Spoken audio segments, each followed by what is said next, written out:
नमस्कार, मैं निशान आप सभी का हार्दिक अभिनंदन करता हूं। और आज हमारे साथ में जुड़ रहे हैं दानापुर विधानसभा से भावी विधायक प्रत्याशी और युवा नेता हैं राजकिशोर यादव जी के सुपुत्र हैं और युवाओं के मुद्दों को हमेशा सभी के समक्ष रखने का कार्य करते हैं प्रेम किशोर यादव जी। आपका हार्दिक अभिनंदन है सर हमारे शो में। बहुत बहुत धन्यवाद। आज का जो समय चल रहा है और जो युवाओं की मुद्दा है सर, जो जेई आईआईटी मेंस का एग्जाम चल रहा है, वैसे स्टूडेंट जो गरीब परिवार से बिलोंग करते हैं उनको अभी आने जाने की जो असुविधा हो रही है और इस पैंडेमिक में जो कोरोना जैसी वैश्विक महामारी है एग्जाम्स को होना, इसको आप कैसे देख रहे हैं सर? ये जो पैंडेमिक हमारा पूरा देश में चल रहा है, महामारी का समय जो है जी, ये तो बहुत दुर्भाग्य की बात है कि सरकार इस महामारी में भी एग्जाम कराने का काम कर रही है। एग्जाम करा रही है तो ठीक है, कोई बात नहीं, लेकिन सुनिश्चित व्यवस्था नहीं है लोगों को जी। अपने गंतव्य से एग्जामिनेशन सेंटर तक बच्चे कैसे जाएंगे, इसकी कोई व्यवस्था नहीं है जी। सरकार ऊपर से नीचे सारे पायदानों पर फेल है जी। इस वैश्विक महामारी में सरकार का दिमाग सिर्फ और सिर्फ इलेक्शन कराने पे है जी। सरकार सिर्फ इलेक्शन कराने की सोच रही है जी। लोगों के जान का चिंता सरकार को नहीं है जी। कैसे लोग अपने जान, इस महामारी में लोग अपना जान बचा ले, यही बहुत बात है जी। यही बहुत बड़ी बात है जी। आप लोगों के माध्यम से बताना चाहते हैं कि हमने अपने पिताजी को खोया है इस महामारी में जी। और हम ये नहीं चाहते हैं कि और भी लोग अपने बेटा, अपना पिताजी, अपने माताजी को इस महामारी में खोए।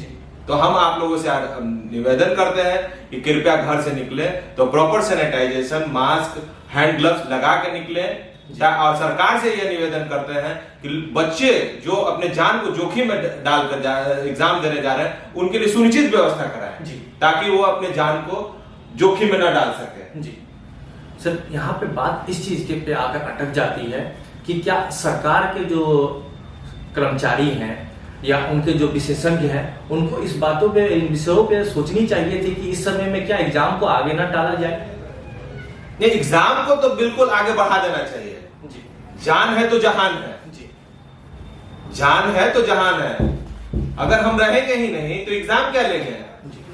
अगर हम लोग रहेंगे ही नहीं तो लोग इस वैश्विक महामारी में वोट किस चीज का, लोग अगर वोटिंग किस चीज की होगी?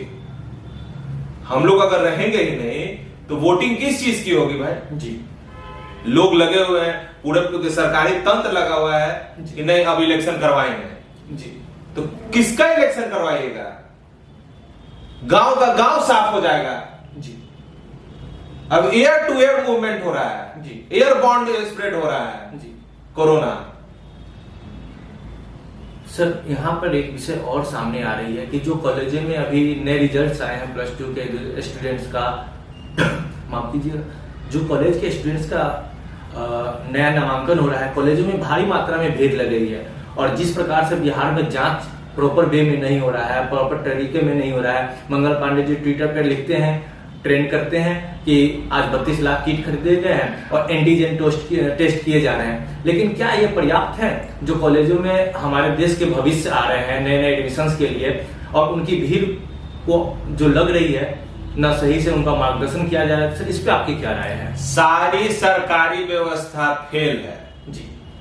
सारी सरकारी व्यवस्था और सारी सरकारी योजनाएं सिर्फ और सिर्फ कागज पे होने का काम कर रही है। आप जाकर पता कर सकते हैं, कहीं कोई जांच नहीं हो रहा है, सिर्फ और सिर्फ एंटीजन जांच कर दे रहे हैं, आरटीपीसीआर जांच कहीं नहीं हो रहा है जी। जांच हो रहा है 5 लोग बता रहे हैं, प्रॉपर जो है एग्जैक्ट डेटा जी सरकार छुपा ले रही है जी।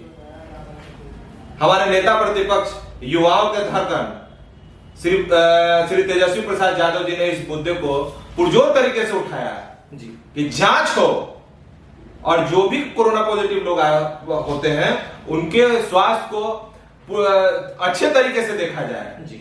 यहाँ तो पता चल रहा है कि पिताजी को या बाबूजी को एडमिट कर रहे हैं अस्पताल में, जो हॉस्पिटल में गया उनकी डेथ हो जा रही है जी। सरकारी व्यवस्था एकदम लचर है जी। कोई स्वास्थ्य का व्यवस्था इनके सरकार में नहीं चल रहा है।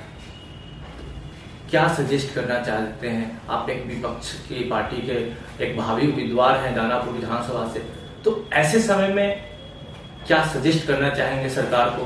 हम ऐसे समय में यह सजेस्ट करना चाहेंगे सरकार को कि हमारे विधानसभा क्षेत्र में एक हमारा क्षेत्र है दियारा जी, जिस जगह से हमारे शहर को क्षेत्र के कोई कनेक्शन नहीं है, वहां न स्वास्थ्य की व्यवस्था है, न एजुकेशन की व्यवस्था है। अगर कोई कोरोना पॉजिटिव वहां पाए जाते हैं तो वहां से दानापुर मेन और मंडी अस्पताल आता है, वहां मौत हो जाती है जी। मैं सरकार से यह मांग करता हूं कि वहां स्पेशल स्वास्थ्य कर्मी वहां बहाल हो, वही जांच हो और वही जैसे टेम्पोररी व्यवस्था हॉस्पिटल की निर्माण वहां किया जाए, ताकि लोग की वही जांच और वही अस्पताल हो और वही इलाज की व्यवस्था हो। सर एक सवाल, आखिरी सवाल यह है हमारे लिए और आपके लिए कि जो सरकार है चुनाव तो करवाने के लिए बहुत उत्सुक है, लेकिन जो 12th का जो बच्चे पास होकर कॉलेजों के लिए आ रहे हैं, उनके सही पढ़ाई की व्यवस्था क्या इस सेशन में हो पाएगी? बिल्कुल नहीं हो पाएगी। ऑनलाइन से क्या व्यवस्था है, ऑनलाइन से क्या पढ़ाई हो रहा है, आप भी जान रहे हैं जी। ऑनलाइन से क्या, अगर लड़का को क्वेश्चन पूछना है टीचर म्यूट कर दे रहे हैं, सिर्फ धांधली चल रहा है। सारे प्राइवेट स्कूल के माफिया इसमें एक्टिव हैं। कोई बच्चा, सारे बच्चों को भविष्य खिलवाड़ हो रहा है, सिर्फ और सिर्फ पैसे का खेल चल रहा है, मनी और सिर्फ मनी का काम चल रहा है इस सरकार में, और सारा कोई व्यवस्था नहीं है। सरकार बच्चों के भविष्य सिर्फ और सिर्फ खिलवाड़ कर रही है और प्राइवेट माफियाओं, एजुकेशन माफिया को मदद कर रही है।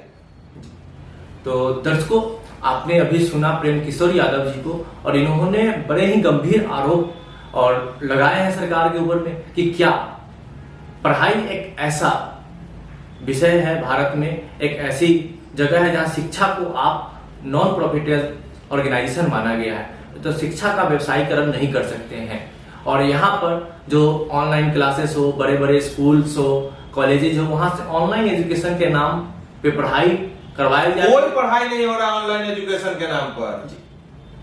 आप देखे होंगे, बहुत न्यूज में आया है, बहुत सारे बड़े बड़े स्कूल ऑनलाइन क्लासेस हो रहे हैं, ट्रांसपोर्टेशन का फीस ले रहे हैं, डेवलपमेंट का फीस ले रहे हैं, लाइट का फीस ले रहे हैं, लैबोरेटरी का फीस ले रहे हैं। क्या मजाक चल रहा है जी। सरकार इस पे ध्यान नहीं दे रही है। वैसे स्कूल का एप्लीकेशन रद्द करना चाहिए जी, सरकार कोई ध्यान नहीं दे रही है।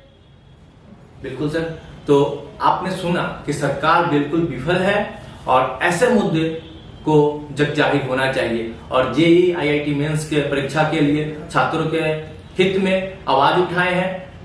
अब देखते हैं कि सरकार इस पर क्या निर्णय लेती है। अपने सहयोगी रोहित के साथ